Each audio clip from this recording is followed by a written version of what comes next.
Gerson, essa semana nós tivemos aí uma situação bem cabulosa e preocupante, que justamente foi aprovada na Comissão de Constituição e Justiça da Câmara dos Deputados, o projeto, o pacote bomba contra o Supremo Tribunal Federal. Ou seja, os deputados agora querem e vão conseguir, ao que tudo indica, diminuir os poderes do Supremo Tribunal Federal. E como o Marcel Van Hatten disse, o deputado do Novo do Rio Grande do Sul, a ideia não é diminuir os poderes do Supremo Tribunal Federal, mas sim trazer todo mundo para o seu lugar, arrumar aí, é um freio de arrumação. Só que lá no Supremo Tribunal Federal, disseram que quando chegar lá vão derrubar, porque é inconstitucional. E aí teve a reação do presidente da Câmara, Arthur Lira. Eu queria que você comentasse um pouco sobre isso.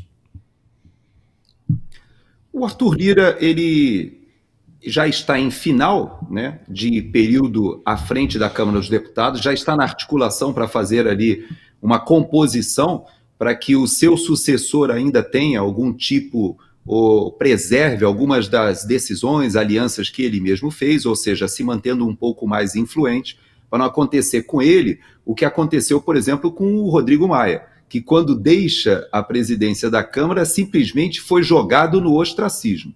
Agora, no caso dele, essa articulação que ele faz com o Supremo Tribunal Federal tem várias explicações. Veja, por exemplo, que o pai dele foi liberado de algumas ações ali no Supremo Tribunal Federal.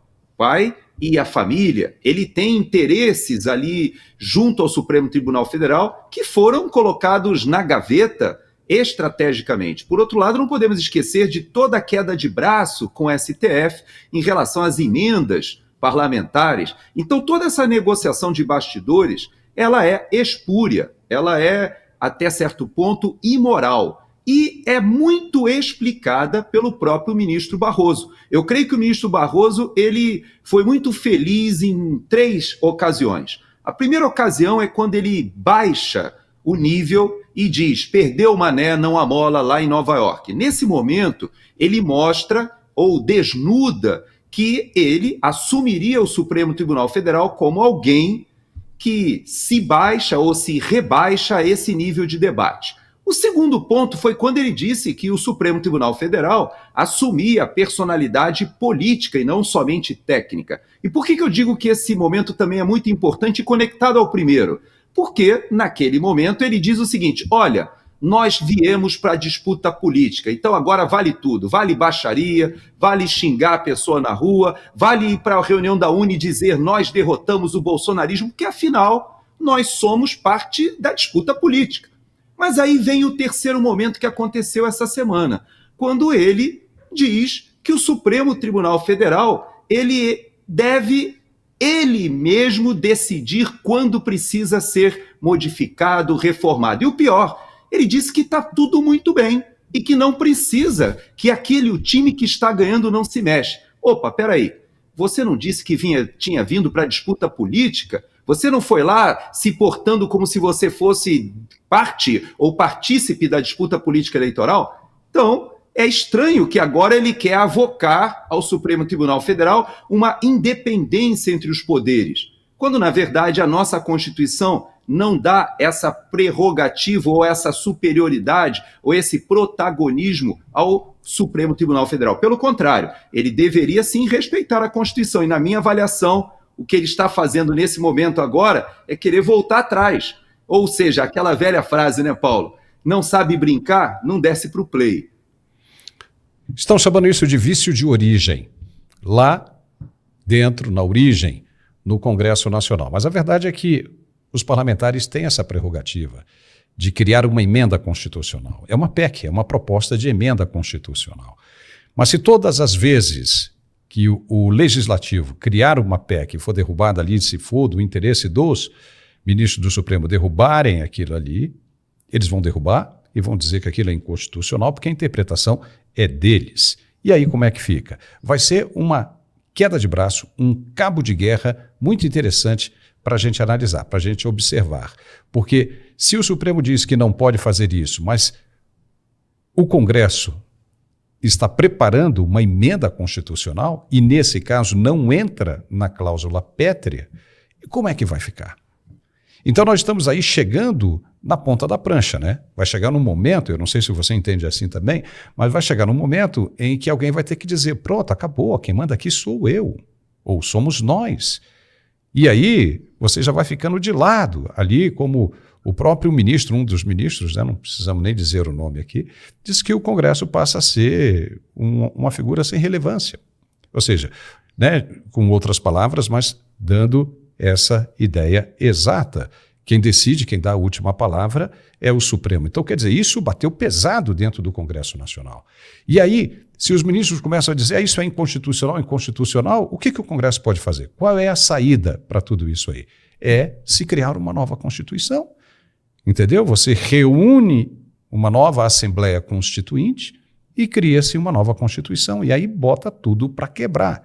E aí como é que vai ficar? Isso tudo vai ter que ser resolvido agora, até as eleições de 2026. Imagine a pressão que nós estamos vendo nessa torneira num momento como esse, Gerson.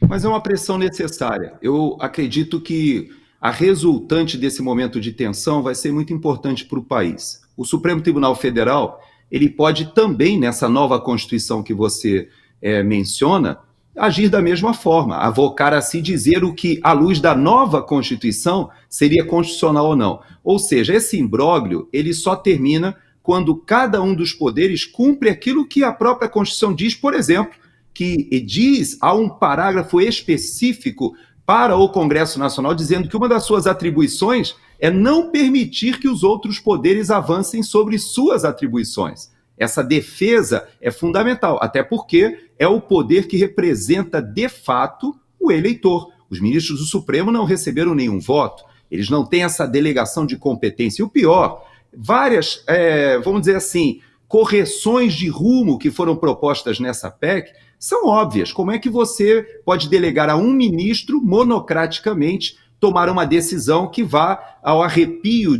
do que foi decidido pelos representantes do povo, onde existe pluralidade de cultura, de opiniões, de divergências até de cosmovisão, de visão política, até de interesses regionais, que é o parlamento. Ali é o lugar do debate. Então, esse imbróglio ele vai chegar a um ponto onde alguém vai dizer não cumpro. E esse alguém que vai dizer não cumpre, ele não precisa de muita coisa. Eu me lembro do Renan Calheiros, eu creio que foi ele, você talvez lembre melhor. Quando ele simplesmente era presidente do Senado, e olha que o Renan Calheiros tem muito rabo preso, ele tem muito que se preocupar, tinha, sei lá, 9, 10 processos no STF. Mas chegou um momento que ele falou assim, olha, não reconheço, não vou fazer. Não, a nossa prerrogativa de outro poder, a independência, me garante que eu não vou acatar. E, na época, o Supremo Tribunal Federal retrocedeu. Isso vai chegar em algum ponto. Hoje, não chegamos a esse ponto com esse Congresso. Mas, como foi dito, acho que pelo Flávio Bolsonaro, numa declaração ontem, ele dizendo que, sim, tudo indica que as eleições municipais nos levarão a um Senado com maioria de senadores favoráveis a recolocar o Supremo Tribunal Federal em seu lugar. Então, se o Congresso, o Supremo Tribunal Federal tomarem as providências, vai chegar um ponto em que você vai ter o Supremo dando uma ordem e o Congresso não executando, e o Congresso dando outra ordem, por exemplo, de cassação de um ministro, e o ministro pode dizer assim, daqui não sai, daqui ninguém me tira. Pode, mas vai chegar um ponto que um dos dois vai ter que prevalecer. E nós chegaremos a esse ponto, viu, Paulo? Porque a população, no fim das contas, é quem vai decidir, porque é dali que emana todo o poder, não é da caneta do ministro do Supremo Tribunal Federal. Agora vamos ver como é que a população vai decidir, né, quando chegar a vez de decidir, de apontar o dedo. Mas como você está falando, as eleições municipais, elas já estão dando um recado bem forte e bem claro para o que se aproxima em 2026. Eu queria falar, por exemplo, da grande surpresa que foi em Curitiba, que é uma amiga sua, é uma pessoa com um conteúdo fantástico, batalhadora, que é a Cristina Grêmio. Vocês chegaram a viajar juntos aí para Israel, ela foi acompanhar a situação lá em Israel e ninguém queria dar espaço para ela, né, em Curitiba, nos debates na televisão e coisa e tal, e de repente ela desponta, correndo por fora, e chega agora com verdadeiras chances de assumir a prefeitura de Curitiba. Está aí apenas, está empatada, né, tecnicamente, com o candidato Eduardo Pimentel. Pois é, você veja que coisa. Eu estou olhando aqui a lista dos vereadores eleitos. Então, eu estou vendo aqui que tem vários vereadores do Novo, por exemplo, foram eleitos lá, porque o Novo também estava na coligação que acabou apoiando o grupo que se reuniu de vários partidos, se eu não me engano, mais de 10 partidos se reuniram para apoiar essa coligação do PSD, como cabeça de chapa, proposto para ser o prefeito, e o PL, que colocou ali um provável senador da República, que ele quase venceu a eleição. Então a gente tem alguém que a direita reconhece como um ex-jornalista, um ótimo deputado federal, é colocado ali o Paulo Martins como vice, ou seja, tudo indicava que seria uma boa configuração. Mas a população de Curitiba, Paulo, está numa situação muito interessante.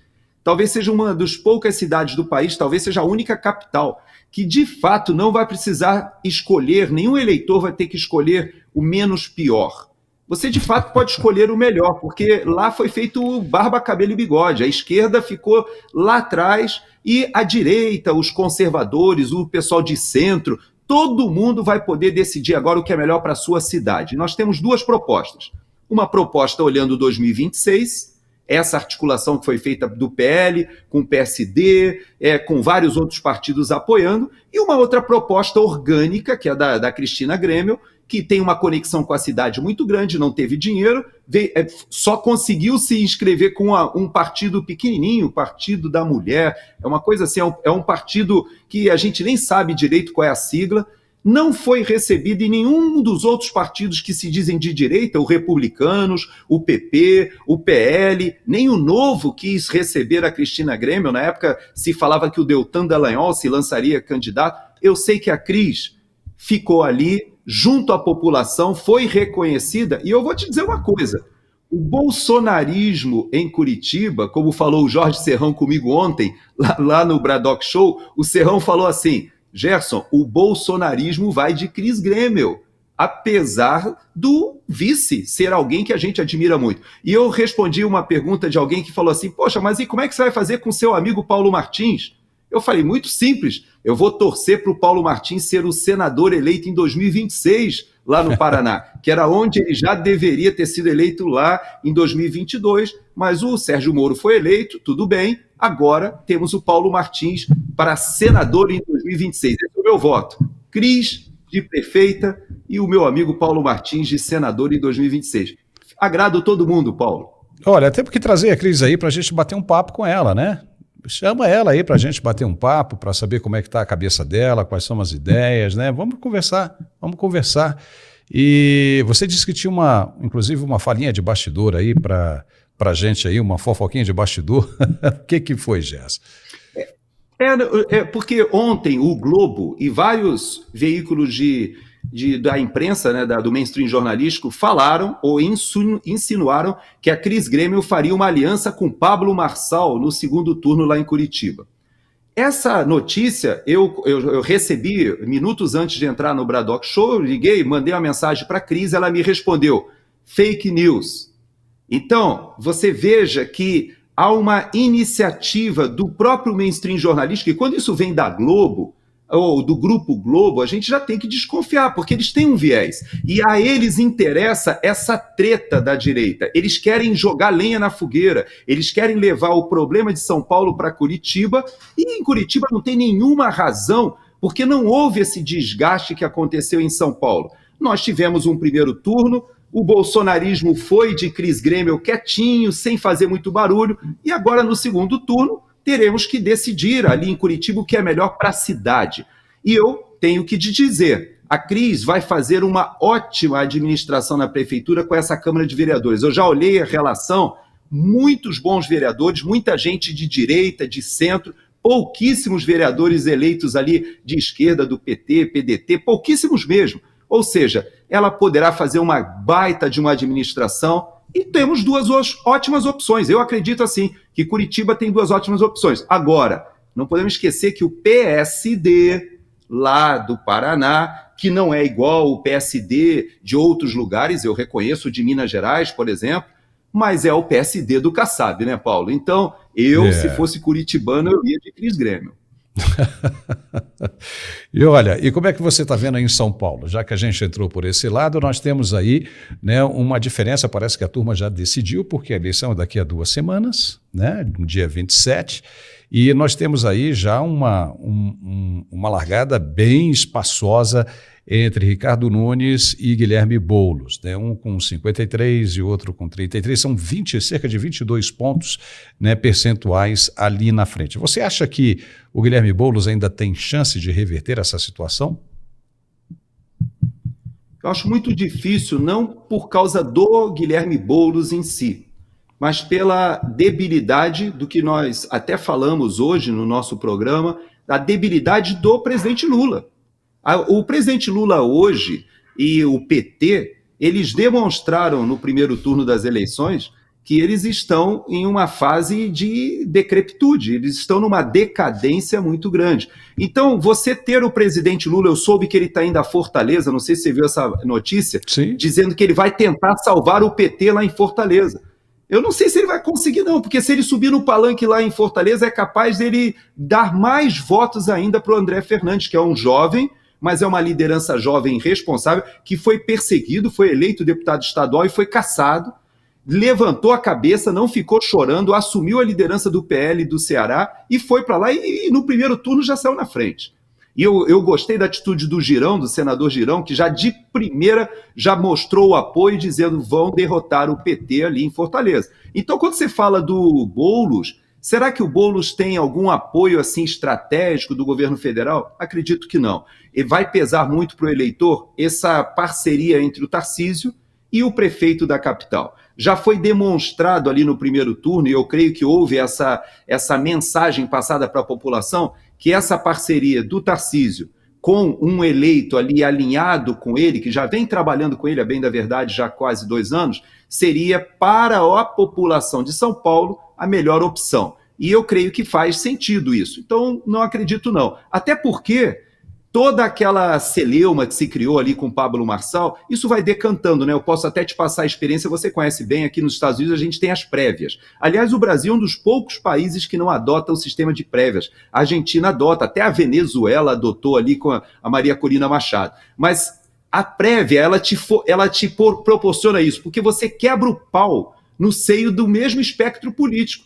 Então você tem um chutando a canela do outro, mas depois que acaba, o pessoal acalma os ânimos, fazem as alianças e você vai todo mundo junto contra o adversário do outro partido. E isso a gente está aprendendo aos poucos. Em São Paulo, o pessoal ali, os Marçaletes, o pessoal, eu sei que você também ficou bem assim esperançoso, né, com esse antissistema que se apresentou ali com o Pablo Marçal, mas agora não tem opção. É Nunes contra o Boulos e a direita tem que convergir e os conservadores, os liberais e até os antissistema agora tem que entender que não existe outra opção. É verdade.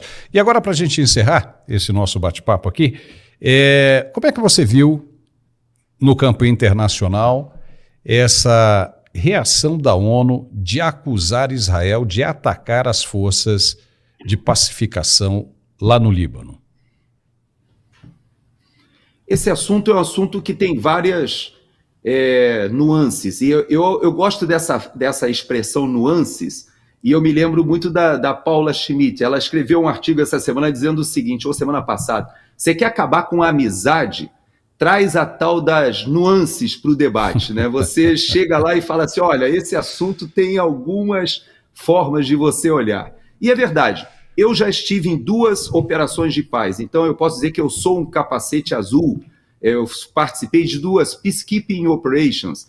E essas operações de paz, elas são renovadas a cada ano, o mandato é feito ali no Conselho de Segurança das Nações Unidas, e já há muitos anos a UNIFIL funciona. E o que acontece com essas operações de paz que já são velhas e que vão só se renovando. Acaba se transformando numa coisa meio burocrática, sabe, Paulo? Eu percebi isso no Haiti, como havia dificuldade da gente caminhar com todas aquelas agências da ONU, uma participação grande de muita gente querendo passar algum tempo no campo para aumentar o seu histórico, seu currículo ali nas Nações Unidas, e muitos países contribuindo com tropas, mas você percebe que é uma situação em que você está ali só como um tampão entre duas forças. O Brasil, quando esteve no Sinai, ali na década de 50, na crise do Sinai, foi a primeira participação do Brasil em missões de paz, ele também foi obrigado a sair quando houve a Guerra dos 6 Dias. Então veja que já houve um precedente das forças de paz terem que ser retiradas, depois Israel faz o acordo com o Egito, devolve a península do Sinai, não havia mais necessidade das Nações Unidas. Agora, Israel avisou antes naquela época, dizendo, olha, sai porque eu vou avançar. E de fato, eles avançaram até o Canal do Suez. O que acontece agora? Israel já começou na década de 70 com esse problema relacionado principalmente aos palestinos árabes que fugiram da Jordânia e foram para o Líbano. O Líbano era um país lindíssimo, um país integrado com o Ocidente, era um país muito plural e, de repente, que era um país que era o maior país árabe cristão do Oriente Médio, e, de repente, chega aquele grupo que vamos dizer assim, financiado pela Revolução Islâmica a partir do finalzinho da década de 70, e Israel já teve vários problemas e as Nações Unidas desde 78 estão com a Unifil. Você imagina, desde 78 a Unifil está ali, vai e volta, vai e volta. E qual era a última missão da Unifil que novamente não foi cumprida? Eles simplesmente deveriam não permitir que o Hezbollah se colocasse ao sul do rio Litani. Podia ter tropa do governo do Líbano, pode ter exército do Líbano, pode ter polícia do Líbano, pode ter qualquer autoridade do Líbano, mas não poderia ter o exército do Hezbollah. O Hezbollah armado pelo Irã não podia estar ali. E quem é que estava ali realmente? É o Hezbollah. Então a Unifil ela não vem cumprindo essa missão. Mas eu posso dizer uma coisa para você. Pelo que eu conheço o Exército de Israel e o profissionalismo da área deles de operação psicológica, eles sabem que o desgaste deles com a opinião pública mundial é muito grande e que eles não operam só contra o inimigo real militar, mas numa guerra midiática. Então, eles não fariam um ataque a uma unidade das Nações Unidas. Pelo contrário, foi uma falha, eles inclusive já assumiram essa falha, que é uma das diferenças do Exército de Israel. Todas as vezes que o Exército de Israel falha, atinge alguém que não deveria, uma instalação que não deveria, ele vem a público e admite o erro. É o contrário da maioria dos outros países que têm forças, porque a gente sabe que na guerra, né, a primeira vítima é a verdade, né, todo mundo fala sobre isso, mas Israel admite os seus erros. E já veio a público dizendo que foi uma falha, não poderia ter sido atingida aquela unidade ali das Nações Unidas. E Israel não tem interesse nenhum de arrumar mais um problema com a opinião pública internacional, haja vista que ele já está sendo atacado de 7 frentes diferentes, do Líbano, do Iraque, da Síria, do Irã, do Iêmen, na Cisjordânia com o Hamas na Cisjordânia e na faixa de Gaza com o Hamas. Não interessa ele arrumar confusão com as Nações Unidas, né, Paulo? E está levando todo mundo, né? Está levando todo mundo, está pressionando o Hezbollah, que está pedindo paz. Hoje teve a declaração do porta-voz, né, do Hezbollah, dizendo lá, latindo, né? Tipo, que nem, né, cachorro bravo, mas na hora que você chega junto ele fala, não, mas a gente admite aí a possibilidade de paz aí, porque os caras já estão com medo, já estão enfrentando uma certa dificuldade. Você tem alguma informação com relação à aquisição de material bélico mais moderno por parte de Israel, Gerson? O que eu tenho de informação é que, de fato, eles estão com um desenvolvimento de utilização de laser acoplado à defesa antiaérea, é algo muito sofisticado. Eles têm um sistema de comando e controle e comunicações integrado com os Estados Unidos e satélites que permite que eles façam essa verdadeira capa de defesa, de proteção da sua população, é verdade, e principalmente eles têm o que a gente mais precisa no Brasil, que é a defesa antiaérea. Veja que o ministro Múcio, por exemplo, ele admitiu que que o Brasil, apesar de o Tribunal de Contas da União ter dito que não há nenhum impedimento para que o vencedor da licitação dos obuseiros autopropulsados 155 milímetros, que são realmente o que mais sofisticado existe no mundo desse tipo de artilharia, o Brasil precisa, os nossos obuseiros autopropulsados são ainda da década pós-guerra, que foram repotencializados e modernizados, são sob lagartas, pesados e equipamentos já obsoletos, e o Brasil precisa, mas você sabe que, particularmente na defesa antiaérea, o Brasil precisa evoluir muito, e hoje é a referência mundial. Eu acho que não existe nenhum país no mundo que testou a sua defesa antiaérea como Israel, que pode exportar não só a tecnologia do Iron Dome, mas como até do David Sling, que é o de média altitude, e até, obviamente, o que a gente viu ali na altíssima altitude, saindo da órbita terrestre, saindo da atmosfera e indo para a órbita espacial, que é o sistema Arrow 2 e 3. Ou seja, Israel está no estado da arte bélica, e o Brasil, por questões, como o Múcio disse, ideológicas, nós nos afastamos daqueles que estão no estado da arte da guerra eletrônica, da inteligência e também da artilharia antiaérea. Tá bom, Gerson. Obrigado, hein? Até a próxima.